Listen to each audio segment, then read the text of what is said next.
नमस्कार। आप सभी का एक बार फिर से अपनी क्लास में हार्दिक स्वागत है, अभिनंदन है।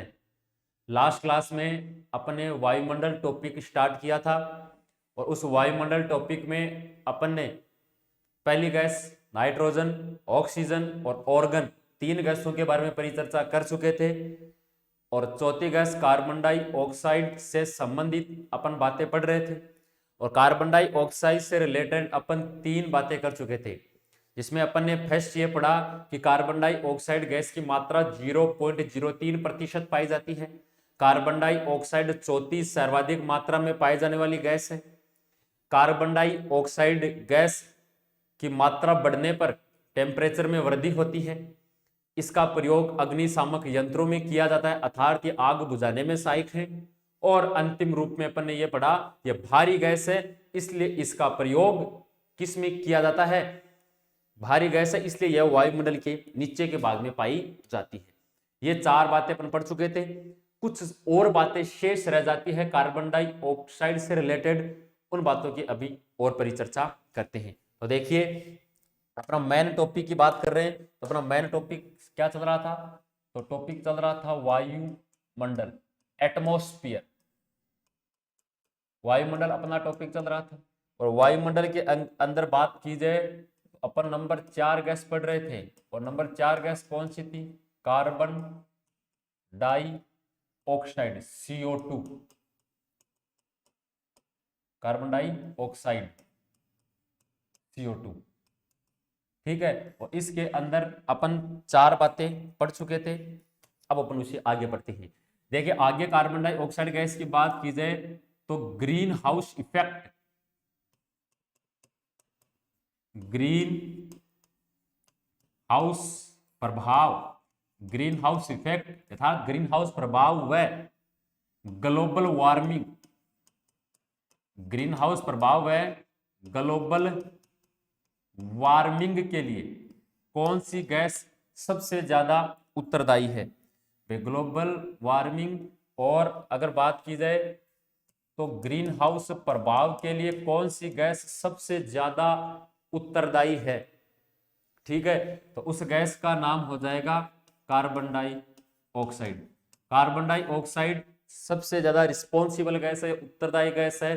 किसके लिए? ग्लोबल वार्मिंग और ग्रीन हाउस इफेक्ट के लिए। ये मैं बात करूं एग्जाम के पॉइंट ऑफ व्यू से तो ये वेरी वेरी क्या है, इंपॉर्टेंट है, क्योंकि एग्जाम में कई बार आपके आ चुका है कि ग्लोबल वार्मिंग और ग्रीन हाउस इफेक्ट के लिए कौन सी गैस सबसे ज्यादा यूजफुल है, या सॉरी उत्तरदायी है, रिस्पॉन्सिबल है। तो नाम क्या हो जाएगा? Carbon dioxide. लगातार आज वायुमंडल में कार्बन डाइऑक्साइड गैस की मात्रा बढ़ती जा रही है।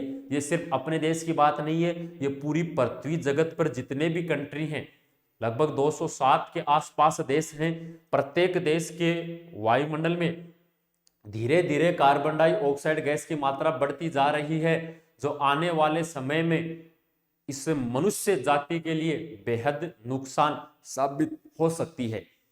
इसके लिए क्या किया जाएगा? इसके लिए मतलब यह हुआ कि पूरे के पूरे पृथ्वी पर क्या मंडरा रहा है? एक खतरा मंडरा रहा है, वो खतरा है तापमान का। आपने देखा होगा, आज आप जिस एज में उससे 10 साल पीछे का आप थोड़ा बहुत याद करिए, उस समय कितनी ज्यादा, मतलब 4 से 5 महीने तक सर्दी होती थी। आज ये हालात है कि 1 महीने, अंतिम रूप में 1 महीने तक सर्दी होती है। क्यों?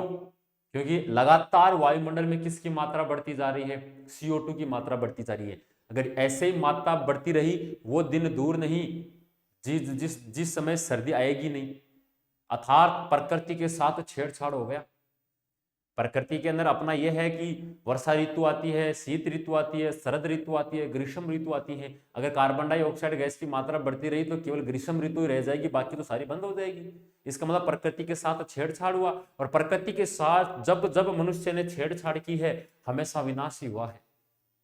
इसलिए पूरी दुनिया पर संकट आ रहा है, और जब पूरी दुनिया पर संकट आता है तो एक संगठन का नाम है संयुक्त राष्ट्र संघ, UNO। वो क्या करता है? हमेशा इस कोई भी किसी भी प्रकार की समस्या हो उसको दूर करने का कार्य करता है। अर्थात वायुमंडल में कार्बन डाइऑक्साइड गैस की मात्रा को कार्बन डाइऑक्साइड गैस की मात्रा को कम करने के लिए संयुक्त राष्ट्र संघ बोले तो यूएनओ ने किसका आयोजन किया? एक सम्मेलन का आयोजन किया। भाई संगठन ने किसका आयोजन किया? एक सम्मेलन का आयोजन किया। उस सम्मेलन का नाम क्या था? स्टॉकहोम सम्मेलन। तो देखिए चर्चा करते हैं किसकी? स्टॉकहोम सम्मेलन की। स्टॉकहोम सम्मेलन किसकी चर्चा करेंगे? स्टॉकहोम सम्मेलन की चर्चा करते हैं। देखिए स्टॉकहोम सम्मेलन, इस स्टॉकहोम सम्मेलन का आयोजनकर्ता, इस सम्मेलन का आयोजन किसने किया? स्टॉकहोम सम्मेलन का आयोजन करता है यूएनओ। भाई संयुक्त राष्ट्र संघ ने वायुमंडल में कार्बन डाइऑक्साइड गैस की मात्रा को कम करने के लिए एक सम्मेलन का आयोजन किया जिसका नाम है स्टॉकहोम सम्मेलन। यथार्थ आयोजनकर्ता कौन था? यूएनओ। आयोजन स्थल, इस सम्मेलन का आयोजन कहां किया गया? तो इस सम्मेलन का आयोजन किया गया स्टॉकहोम शहर में। इस सम्मेलन का आयोजन कहां किया गया? स्टॉकहोम शहर में। स्टॉकहोम कौन से देश की राजधानी है? स्वीडन। स्वीडन देश की कैपिटल है स्टॉकहोम। वहीं पर इस सम्मेलन का आयोजन किया गया, इसलिए सम्मेलन का नाम भी क्या दे दिया? स्टॉकहोम। इस सम्मेलन का आयोजन तिथि का मतलब हुआ कि इस सम्मेलन का आयोजन कब किया गया? तो आयोजन तिथि 5 जून से लेकर और 21 जून 1972, 5 जून 1972 से लेकर 21 जून 1972 के बीच में इस सम्मेलन का क्या किया गया? आयोजन करने का कार्य किया गया, जिसका नाम है स्टॉकहोम सम्मेलन। जिसका नाम क्या है? स्टॉकहोम सम्मेलन है। अब देखिए इस सम्मेलन में क्या हुआ। इस सम्मेलन में 2 बड़े डिसीजन लिए गए। इस सम्मेलन में 2 बहुत बड़े डिसीजन लिए गए। वो डिसीजन दुनिया के तमाम देशों ने मिलकर लिए। इस सम्मेलन के अंदर विश्व के जितने भी देश हैं, हर देश का जो सबसे अहम व्यक्ति होता है, जो पूरे देश को चलाता है, जैसे भारत को आज देश का प्राइम मिनिस्टर चलाता है, प्रधानमंत्री चलाता है, तो प्रत्येक देश का उस व्यक्ति को इस सम्मेलन में बुलाया गया जो अपने अपने देश का संचालन करता है। सब देश के व्यक्तियों से मिलकर यह कहा गया कि भाई इससे जो बड़ी आपके सामने आ रही विपदा है इसको कम किया जाए। सब देशों ने मिलकर 2 बड़े डिसीजन लिए। प्रश्न आता है इस सम्मेलन के अंदर 2 महत्वपूर्ण क्या लिए गए? डिसीजन या निर्णय लिए गए। इस सम्मेलन में 2 महत्वपूर्ण निर्णय लिए गए। पहला क्या है? प्रतिवर्ष 5 जून को कौन सा दिवस मनाया जाएगा? विश्व पर्यावरण दिवस मनाया जाएगा। आपकी एग्जाम में कई बार प्रश्न आता है कि प्रतिवर्ष पर्यावरण दिवस कब मनाया जाता है? तो प्रतिवर्ष 5 जून को पर्यावरण दिवस मनाया जाता है। यह डिसीजन कब लिया गया? 1972 के कौन से सम्मेलन में लिया गया? स्टॉकहोम सम्मेलन के अंदर यह डिसीजन लिया गया कि हर साल 5 जून को अपन कौन सा दिवस मनाएंगे? विश्व पर्यावरण दिवस मनाएंगे। इस दिन दुनिया के तमाम देशों के लोग हैं वो ज्यादा से ज्यादा क्या लगाएंगे? पेड़ पौधे लगाएंगे।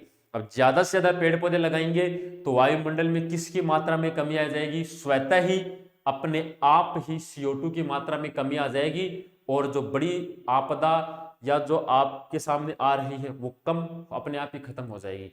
इसलिए आपने देखा होगा हर साल 5 जून के दिन सरकार ये प्रयास करती है ज्यादा से ज्यादा कि पेड़ पौधे लगाए जाएं ताकि वायुमंडल में CO2 की मात्रा कम हो सके। ठीक है, पहला डिसीजन। दूसरा डिसीजन क्या था? एक संगठन की स्थापना की।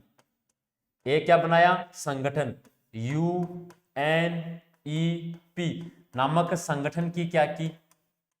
स्थापना की। भाई एक नया संगठन बनाया, उस संगठन का नाम क्या था? UNEP।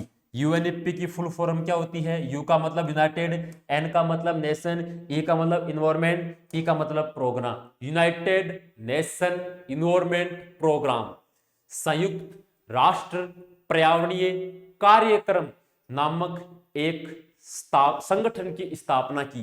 किसने? यूएनओ ने। और इस संगठन का काम क्या है? इस संगठन को यह कहा गया कि आपका एक ही काम है, आपको विश्व के तमाम देशों के लोगों को जागरूक करना है। किसके प्रति? पर्यावरण के प्रति, कि ज्यादा से ज्यादा क्या लगाएं? पेड़ पौधे लगाएं, ताकि कार्बन डाइऑक्साइड गैस की मात्रा को कम किया जा सके। और इस संगठन का हेड ऑफिस कहां पर है? नैरोबी। इस संगठन का हेड ऑफिस कहां पर है? नैरोबी। और नैरोबी कौन से देश की राजधानी है? केनिया। केनिया देश की राजधानी है नैरोबी। यह भी आपकी एग्जाम में प्रश्न आ चुका है कि निम्नलिखित में से यूएनईपी संयुक्त राष्ट्र पर्यावरणीय कार्यक्रम या यूनाइटेड नेशन इन्वायरमेंट प्रोग्राम का मुख्यालय कहां स्थित है? तो आपका राइट आंसर क्या जाएगा? नैरोबी। नैरोबी कहां का शहर है? केनिया का शहर है। ठीक है, तो ये इस सम्मेलन की बातें हो गई। तो स्टॉकहोम सम्मेलन का आयोजन यूएनओ ने करवाया। ठीक है, स्टॉकहोम शहर में हुआ, जो स्वीडन देश की राजधानी है। ये 5 जून से लेकर 21 जून तक चला 1972 में। इसमें 2 डिसीजन लिए गए। पहला डिसीजन कि प्रतिवर्ष 5 जून को पर्यावरण दिवस मनाया जाएगा, और एक नया संगठन यूएनईपी की स्थापना की गई, जिसका काम है पूरे विश्व को पर्यावरण के प्रति क्या करना? जागरूक करना। Okay, number 5 gas. नंबर 5 जो गैस आएगी उसका नाम है हाइड्रोजन। कौन सी गैस पढ़ेंगे? Hydrogen gas. ठीक है, आपको केवल 4 गैसों की मात्रा याद रखनी है, बाकी गैसों की मात्रा आपको याद नहीं रखनी, क्योंकि आपकी एग्जाम में आती भी नहीं है और कंफ्यूज हो जाओगी, इसलिए इनकी मात्रा छोड़ो। आप तो 4 गैसों की मात्रा याद रखो: nitrogen, oxygen, organ, carbon dioxide. Hydrogen की बात करते हैं। यह वायुमंडल में पाई जाने वाली सबसे हल्की गैस है। यह वायुमंडल में पाई जाने वाली कौन सी गैस है? सबसे हल्की गैस है। आपसे प्रश्न पूछ लिया जाए कि वायुमंडल में पाई जाने वाली सबसे हल्की गैस कौन सी है, तो हाइड्रोजन गैस है। हल्की है इसलिए वायुमंडल के कौन से भाग में पाई जाती है? इसलिए वायुमंडल के ऊपरी भाग में पाई जाती है। इसलिए वायुमंडल के कौन से भाग में पाई जाती है? तो वायुमंडल के ऊपरी भाग में पाई जाती है। ठीक है, नेक्स्ट नंबर 6 जो गैस आती है उसका नाम है हीलियम। कौन सी गैस आएगी? Helium gas. तो हीलियम गैस की क्या बातें बनती हैं? तो हीलियम गैस के बारे में क्या देखना है?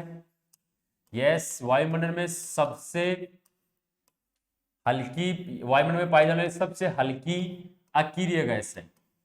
यह वायुमंडल में पाई जाने वाली सबसे हल्की कौन सी गैस है? तो सबसे हल्की अकीरिय गैस है।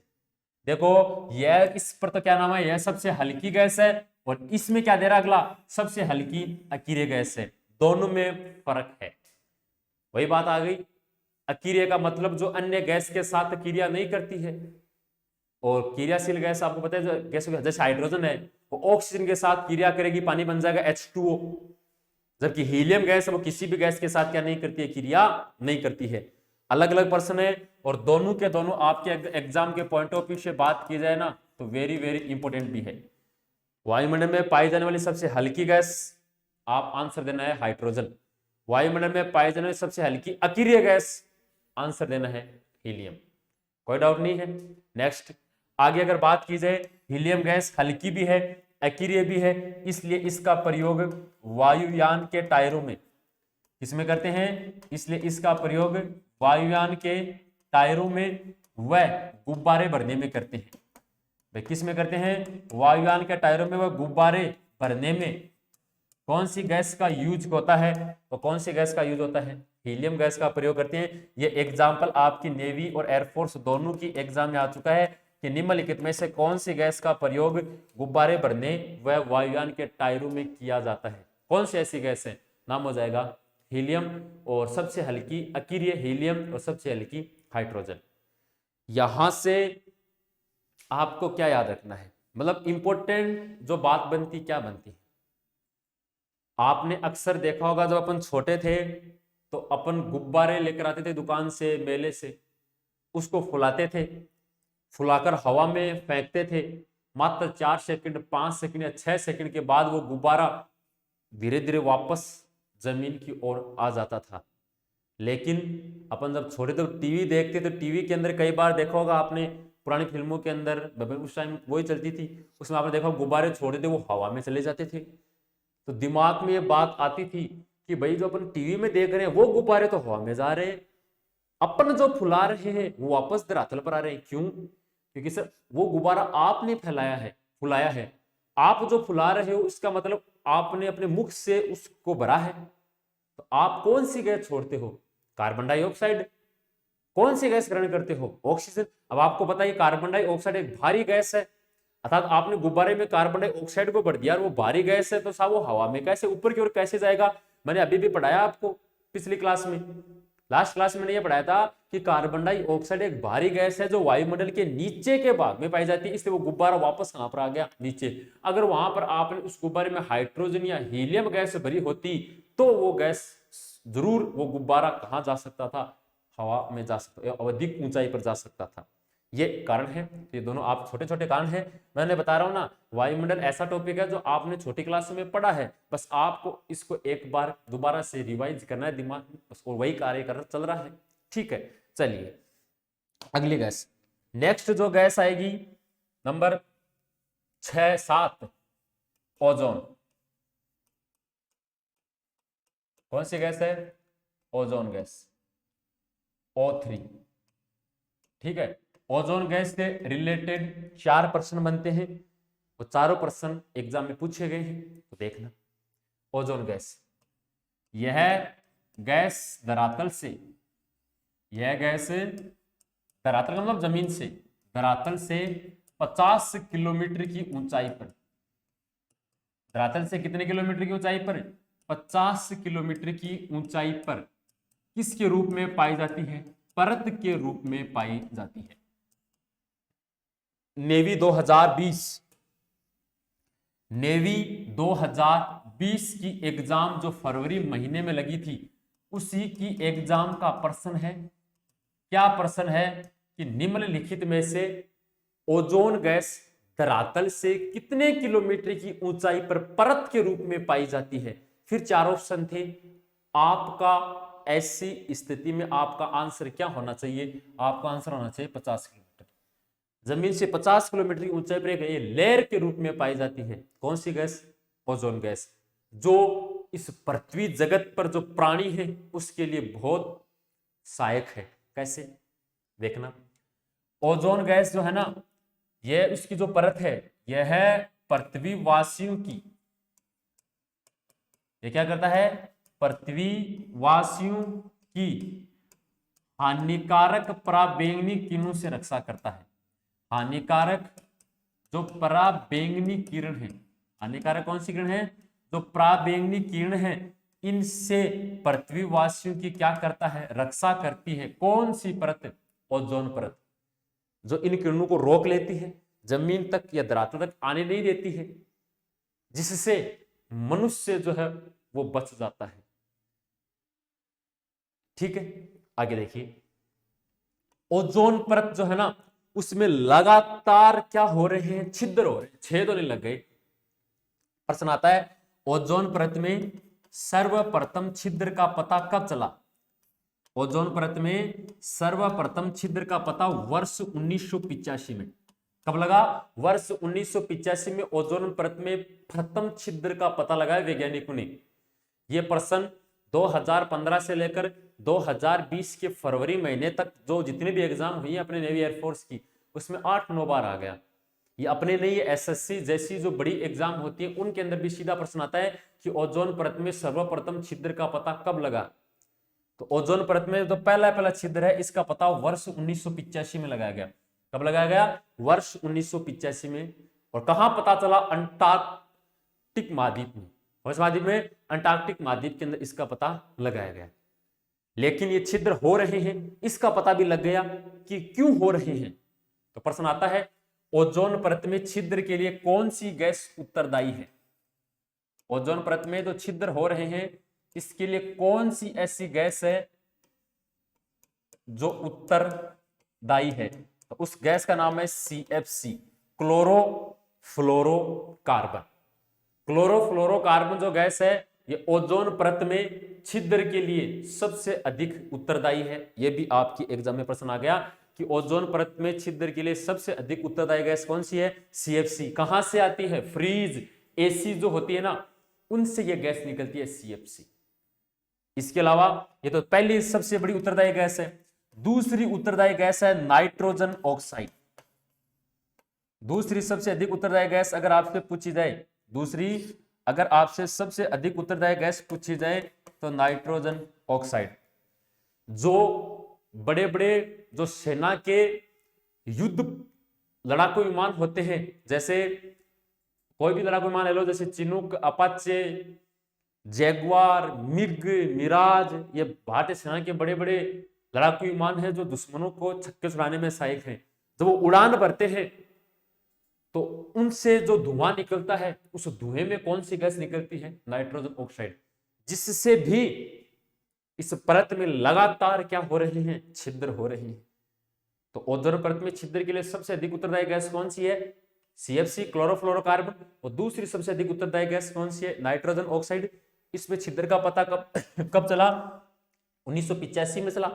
और यह परत क्या काम करती है? यह पृथ्वीवासियों की हानिकारक जो पराबैंगनी किरणें आती है उनसे रक्षा करती है, और धरातल से 50 किलोमीटर की ऊंचाई पर यह गैस एक परत के रूप में पाई जाती है। ये 6 प्रश्न है आपके सामने, मैं बोल रहा हूं 6 के 6 प्रश्न आपके एग्जाम में आए। ओके, अंतिम रूप में जो गैस आती है उसका नाम है रेडॉन। नंबर 8 कौन सी गैस हो जाएगी? Radon gas. देखिए, यह वायुमंडल में पाई जाने वाली सबसे भारी गैस है।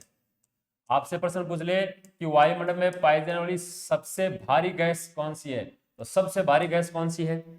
रेडॉन। तो सबसे हल्की गैस कौन सी है? हाइड्रोजन। सबसे हल्की अक्रिय गैस कौन सी है? हीलियम। सबसे ज्यादा मात्रा में पाई जाने वाली गैस कौन सी है? नाइट्रोजन। जबकि सबसे ज्यादा मात्रा में पाई जाने वाली अक्रिय गैस कौन सी है? ऑर्गन। सब पढ़ चुके हैं।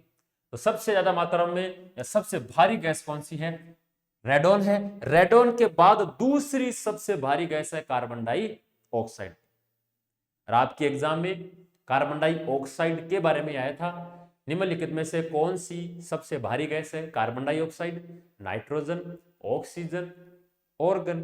तो ऐसी परिस्थिति में आपको कार्बन डाइऑक्साइड करना है। और कार्बन डाइऑक्साइड के साथ साथ ऑप्शन में रेडॉन भी है, तो फर्स्ट प्रायोरिटी रेडॉन को देना है।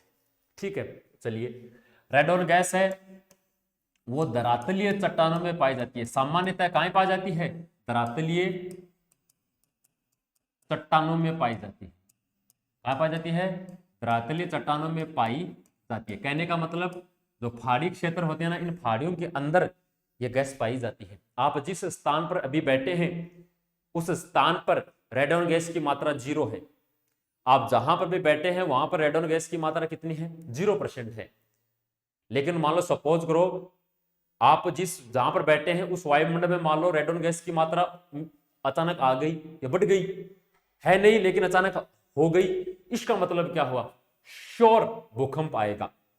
अर्थात वायुमंडल में रेडॉन गैस की मात्रा बढ़ना, वायुमंडल में रेडॉन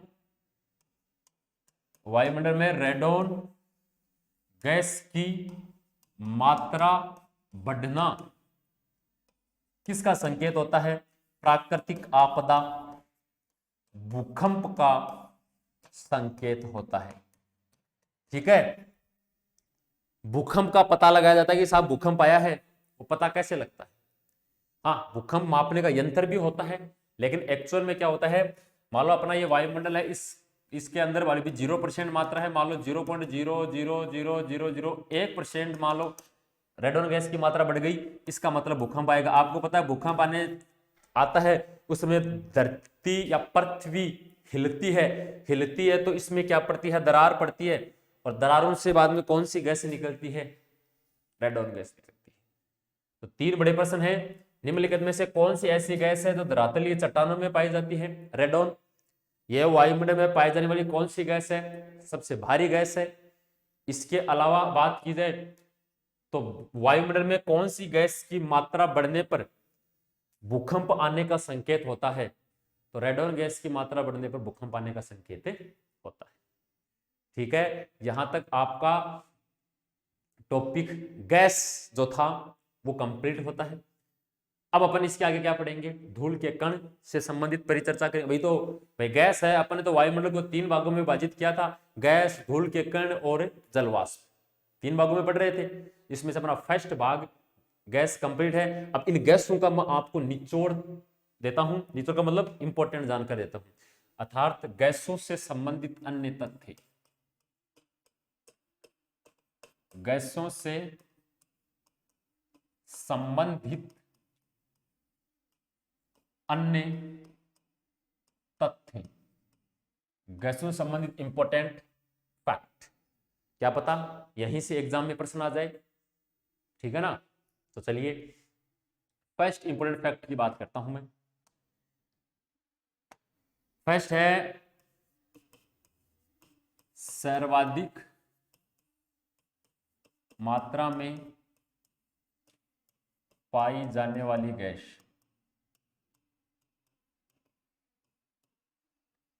सर्वाधिक मात्रा में पाई जाने वाली गैस, आप आंसर क्या दोगे, नाइट्रोजन। नंबर 2, सर्वाधिक मात्रा में पाई जाने वाली अक्रिय गैस, आंसर क्या आएगा, ऑर्गन। आंसर क्या आएगा, ऑर्गन। नंबर 3, सबसे हल्की पाई जाने सबसे हल्की गैस, आप आंसर क्या दोगे, हाइड्रोजन। अगर आपसे यहीं से पूछ लिया जाए कि सबसे हल्की अक्रिय गैस, तो सबसे हल्की अक्रिय गैस कौन सी हो जाएगी, हीलियम। नंबर 5 आपसे पूछ लिया जाए कि भाई सबसे वायुमंडल में पाई जाने सबसे भारी गैस, तो सबसे भारी गैस कौन सी हो जाएगी, रेडॉन। कौन सी हो जाएगी, रेडॉन। और अगर यहीं से पूछ लिया जाए दूसरी सबसे भारी गैस, दूसरी सबसे भारी गैस, दूसरी सबसे भारी गैस कौन सी हो जाएगी, कार्बन डाइऑक्साइड। ये निचोड़ है, ये 6 बातें हैं, गैसों का निचोड़ बोल सकते हैं, ये आपके दिमाग में है, इसका मतलब आपका प्रश्न गलत नहीं होगा, ठीक है। अब पढ़ते हैं नेक्स्ट अपना जो आता है धूल के कण, इसके बारे में पढ़ेंगे। नंबर 3 धूल, नंबर 2 अपन पढ़ेंगे धूल के कण, पार्ट्स ऑफ सॉल, धूल के कण, किसके बारे में पढ़ेंगे, धूल के कणों को लेकर अपन अध्ययन करेंगे। तो देखिए यदि यदि वायुमंडल में, यदि वायुमंडल में धूल के कण नहीं होते, यदि वायुमंडल में धूल के कण नहीं होते तो क्या होता, यदि वायुमंडल में धूल के कण नहीं होते तो प्रकाश का क्या नहीं होता, प्रकीर्णन। प्रकाश का क्या नहीं होता, प्रकीर्णन नहीं होता। और प्रकाश का प्रकीर्णन नहीं होता, इसका मतलब आकाश का रंग, मनुष्य को आकाश का रंग कैसा दिखाई देता, काला। आज आपको आकाश का रंग कैसा दिखाई दे रहा है, तो वर्तमान की मैं बात करूं तो वर्तमान में आकाश का रंग कैसा दिखाई देता है, नीला, क्योंकि प्रकाश का प्रकीर्णन होता है। और किसके कारण, धूल के कणों के कारण। किसके कारण, धूल के कणों के कारण प्रकाश का प्रकीर्णन होता है, जिसके कारण पृथ्वीवासियों को आकाश का रंग नीला दिखाई देता है। लेकिन अगर मान लो सपोज करो आकाश धूल के कण नहीं होते वायुमंडल में, तो क्या होता, तो आकाश का रंग काला दिखाई देता। किसके समान है, अंतरिक्ष के समान। किसके समान है, अंतरिक्ष के समान। आपकी एग्जाम में पूछा गया प्रश्न है, निम्नलिखित में से अंतरिक्ष यात्रियों को अंतरिक्ष का रंग कैसा दिखाई देता है। अंतरिक्ष में अंतरिक्ष यात्रियों को रंग कैसा दिखता है महावरासमान का, काला। अब आंसर क्या हो जाएगा, आपका आंसर होगा काला। दूसरा, आकाश का रंग पृथ्वीवासियों को नीला दिखाई देता है, क्यों? आपका आंसर होगा धूल के कणों के कारण। प्रकाश का प्रकीर्णन संभव है धूल के कणों के कारण। ये तीन बातें होती हैं, ठीक है। ये तीनों बातें आपको याद रखनी है। तो यहां से याद रखना कि अगर वायुमंडल में धूल के कण नहीं होते तो आकाश का रंग आपको कैसा दिखाई देता? काला दिखाई देता, क्योंकि प्रकाश का क्या नहीं होता? प्रकीर्णन नहीं होता। आगे देखिए, आगे बात करें तो यह है धरातल। ये क्या है? धरातल। अगर आप धरातल से धीरे धीरे धीरे धीरे किसकी ओर जाओगे? ऊपर की ओर जाओगे। मान लो आप धरातल से ऊपर की ओर, ये जमीन है, ये जमीन से आप धीरे धीरे धीरे धीरे धीरे धीरे ऊपर की ओर जाओगे तो धूल के कणों की मात्रा में कमी होगी, वृद्धि होगी। तो याद रखना, अगर आप धरातल से ऊपर की ओर जा रहे हैं तो धूल के कणों की मात्रा में, धूल के कणों की मात्रा में क्या आती है? कमी। क्या आएगी? कमी। एग्जाम में पूछा गया प्रश्न है कि धरातल से ऊंचाई की ओर जाने पर धूल के कणों की मात्रा में होती है कमी, वृद्धि, या स्वतः कमी वृद्धि, मतलब न कमी ना वृद्धि, या इनमें से कोई नहीं। तो याद रखना, जमीन से आप जैसे जैसे ऊपर की ओर जाओगे तो धूल के कणों की मात्रा में कमी आएगी। क्यों? अरे सर, धूल के कण कहां पर हैं? धरातल पर। धरातल से उड़ेंगे, जहां पर कण है उस स्थान पर तो मात्रा ज्यादा होगी, और जैसे से हम दूरी पर जाएंगे तो मात्रा कम होगी। फॉर एग्जाम्पल, मान लो यहां आग जल रही है, ठीक है, एक व्यक्ति यहां बैठा है, एक व्यक्ति मान लो यहां बैठा है, तो तापमान ज्यादा किसको लगेगा? तो सर ज्यादा हीट इसको मिलेगी, इसको तो कम मिलेगी ना। बात है बिल्कुल सही है ना। इसलिए याद रखना, ठीक है, ये आपको बात याद रखनी है कि धरातल से ऊंचाई की ओर जाओगे तो धूल के कणों की मात्रा में क्या आएगी? कमी आएगी। ठीक है, आगे बढ़ते हैं।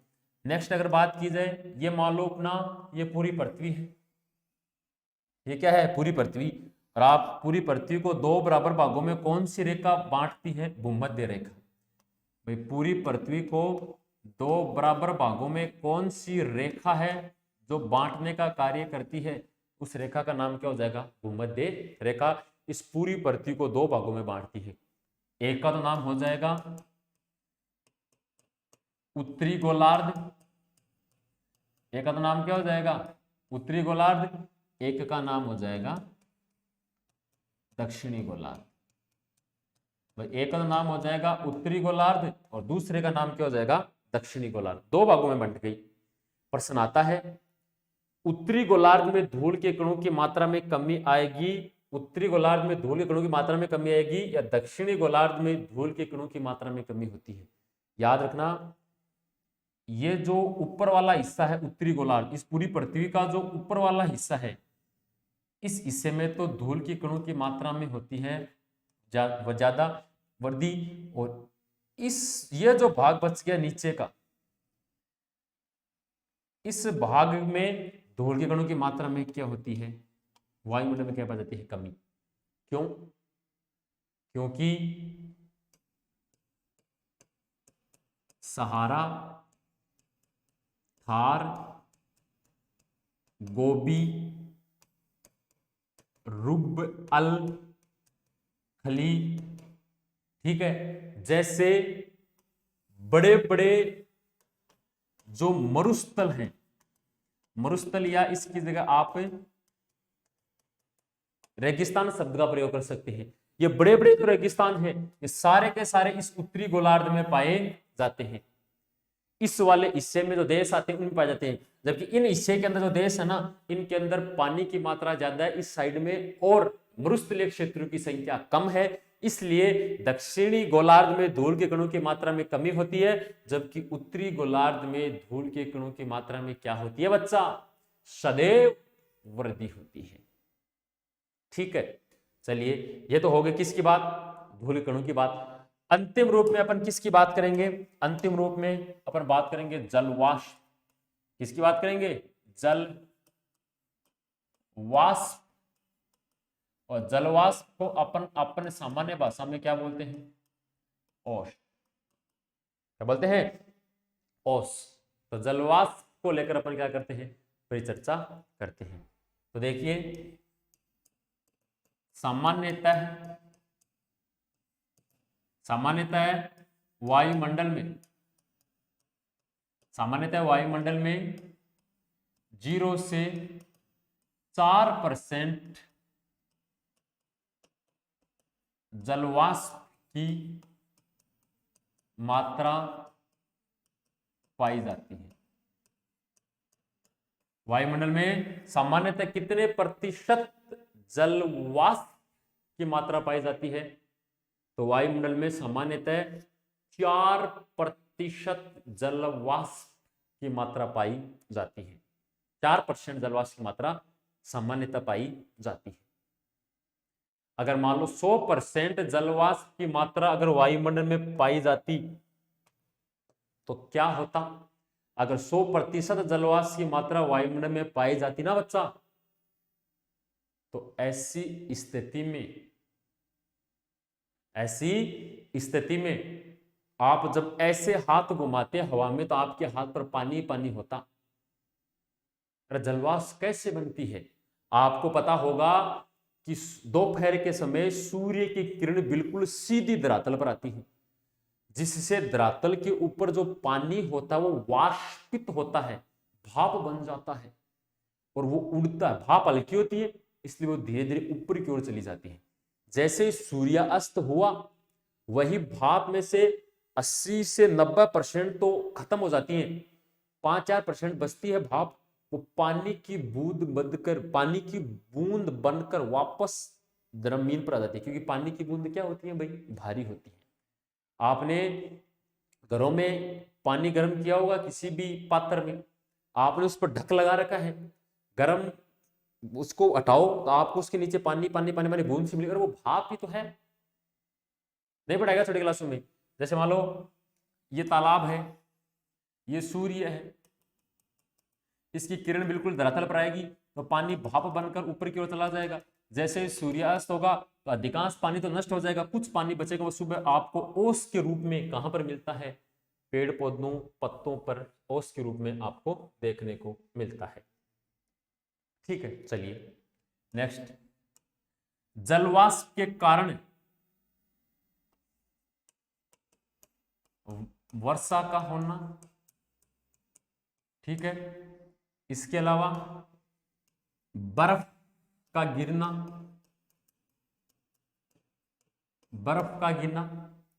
इसके अलावा तूफान का आना,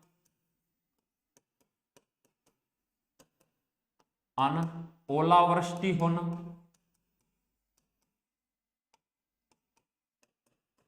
ये जो सारी घटनाएं हैं ये किसके कारण संभव है? ये सारी की सारी घटनाएं जल वाष्प के कारण संभव मानी जाती है।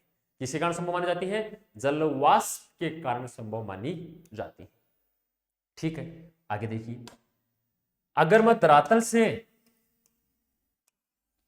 ये धरातल है, अगर धरातल से धीरे धीरे किसकी ओर जाएंगे? तो धरातल से अगर धीरे धीरे ऊपर की ओर जाएंगे, धरातल से धीरे धीरे ऊपर की ओर जाएंगे तो धरातल से धीरे धीरे ऊपर की ओर जाएंगे तो बताओ जलवाष्प की जो मात्रा है इस मात्रा में कमी होगी कि वृद्धि होगी? सीधा सा प्रश्न है। जहां से भाप बनकर ऊपर उड़ती है वहां पर, जहां से उठेगी वहां तो ज्यादा, ऊपर की ओर कम। जमीन से पानी होता है, यहीं से भाप बनती है, धीरे धीरे ऊपर की ओर जाती है, इसका मतलब धरातल से ऊपर की ओर जाएंगे तो जलवाष्प की मात्रा में सदैव क्या आती है? कमी। धरातल से ऊंचाई की ओर जाएंगे तो जलवाष्प की मात्रा में सदैव और सदैव क्या आती है? कमी होती है। ठीक है, ये प्रश्न आया हुआ है कि धरातल से ऊंचाई की ओर जाने पर जलवाष्प की मात्रा में कमी होती है, एक वृद्धि, तो क्या होगी? कमी। नेक्स्ट, ये अपनी पूरी पृथ्वी है, ये पूरी पृथ्वी को दो बराबर भागों में कौन सी रेखा बांट रही है? भूमध्य रेखा। ये तो हो गया कौन सा गोलार्ध? उत्तरी गोलार्ध। और ये कौन सा गोलार्ध हो गया? दक्षिणी गोलार्ध। कौन सा गोलार्ध हो गया? दक्षिणी गोलार्ध। अब आपको प्रश्न ये पूछता है कि उत्तरी गोलार्ध में जलवाष्प की मात्रा ज्यादा है कि दक्षिणी गोलार्ध के वायुमंडल में जलवाष्प की मात्रा ज्यादा है? तो याद रखना, उत्तरी गोलार्ध के वायुमंडल में जलवाष्प की मात्रा में कमी होगी, जबकि दक्षिणी गोलार्ध के वायुमंडल में जलवाष्प की मात्रा में क्या होगी? वृद्धि होगी। क्या होगी? वृद्धि होगी। ठीक है। क्यों? क्योंकि उत्तरी गोलार्ध बोले तो ये वाला पोर्शन, उत्तरी गोलार्ध, ये पूरा उत्तरी गोलार्ध पृथ्वी का आधा भाग और नीचे वाला आधा भाग। पृथ्वी का जो उत्तर वाला आधा भाग है, इसको मैंने कितना माना? 100%। इसके 60% भाग पर तो है जल, जबकि 40% भाग पर क्या है? स्थल। जबकि नीचे वाला को भी मैंने 100% माना इसको, इसके 81% भाग पर तो है जल और इसके 19% भाग पर क्या है? स्थल। अब बताओ, ऊपर वाले भाग में जल की मात्रा ज्यादा है कि नीचे वाले भाग में जल की मात्रा है? कंफर्म है कि सर नीचे वाले भाग में जल की मात्रा ज्यादा है, ऊपर वाले भाग में जल की मात्रा कम है। इसका मतलब श्योर है, जहां पर पानी की मात्रा ज्यादा होगी तो वहां पर जलवाष्प की मात्रा भी क्या होगी? ज्यादा होगी। और जहां पर पानी की मात्रा कम होगी वहां पर जलवाष्प की मात्रा भी कम होगी। राजस्थान की बात की जाए, राजस्थान के वायुमंडल में जलवाष्प की मात्रा बहुत कम है, क्योंकि यहां पर कोई भी नदी या तालाब, झरने नहीं है। जबकि आप गोवा के वायुमंडल की बात करो, आप महाराष्ट्र के वायुमंडल की बात करो, वहां पर ओस ज्यादा आती है। क्यों? क्योंकि उनके समुद्र टच होता है, वहां पर जलवाष्प की मात्रा ज्यादा बनती है। ठीक है, यह आपको याद रखना था। और आपको याद बता दूं, यहां से नोट लगाकर एक इंपॉर्टेंट बात, संपूर्ण पृथ्वी के, याद रख लेना, संपूर्ण पृथ्वी के 71% भाग पर क्या पाया जाता है? जल, और 29% भाग पर क्या पाया जाता है? स्थल। पूरी पृथ्वी की बात करूं मैं तो पूरी पृथ्वी के 71% भाग पर जल है और 29% भाग पर हम रहते हैं। आज अपने पूरे विश्व में 207 देश हैं, वो लगभग इसी भाग पर रहते हैं, जबकि 71% भाग जो है ना, उस पर जल है, महासागरीय जल है। ये नेवी में पूछा गया प्रश्न है, ये आपकी इंडियन नेवी में आया हुआ प्रश्न है और इंडियन एयरफोर्स में भी आया हुआ प्रश्न है कि पृथ्वी के कितने प्रतिशत भाग पर जल पाया जाता है? तो पृथ्वी के 71% भाग पर जल पाया जाता है। जबकि पृथ्वी के उत्तरी गोलार्ध की बात करें, पृथ्वी को दो टुकड़ों में तोड़ दूं मैं, उत्तरी और दक्षिणी, पृथ्वी के उत्तरी गोलार्ध में 60% भाग पर जल है, जबकि दक्षिणी गोलार्ध के 81% भाग पर जल पाया जाता है। यहां पर आपका एटमॉस्फेयर या वायुमंडल को अपन ने 3 भागों में बांटा। गैस अपने सारी पढ़ दी, धूल के कण अपने पढ़ दिया, और जलवाष्प या ओश बारे में पढ़ दिया। धूल के कण और जलवाष्प से 4 क्वेश्चन बनते हैं, बाकी गैसों से रिलेटेड 8 से 10%, मतलब 10-15 प्रश्न बनते हैं। ये सब मिलाकर 20 से 25 प्रकार के क्वेश्चन हैं, वो बनते हैं। इन सब क्वेश्चनों को आपको पढ़ना है और दिमाग में बैठाना है, क्योंकि सफलता जितनी खामोशी से की जाएगी, मेहनत जितनी खामोशी से की जाएगी, सफलता का शोर उतना ही बेहतरीन होगा। तो इसी मेहनत को आपको लगातार जारी रखना है, ठीक है, और हर संभव कोशिश करनी है कि मेरे को एक ऐसी, आप नौकरी में नहीं जा रहे हो, नौकरी तो सारे ही करते हैं, डिफेंस नौकरी नहीं है। डिफेंस में आप अपनी इस मातृभूमि के प्राण न्यौछावर करने के लिए जाते हैं। अब पीछे अपने पूरे परिवार को छोड़कर बगैर डरे हुए कि मैं इस देश सेवा के लिए तत्पर हूं, ऐसे बहुत कम व्यक्तियों को सौभाग्य मिलता है ऐसे दल का हिस्सा बनने में। इसलिए लगातार आपको क्या करते रहने हैं? मेहनत करते हुए चलना है, ताकि आप अपना मुकाम हासिल कर सको। ठीक है, आज के लिए इतना ही। धन्यवाद।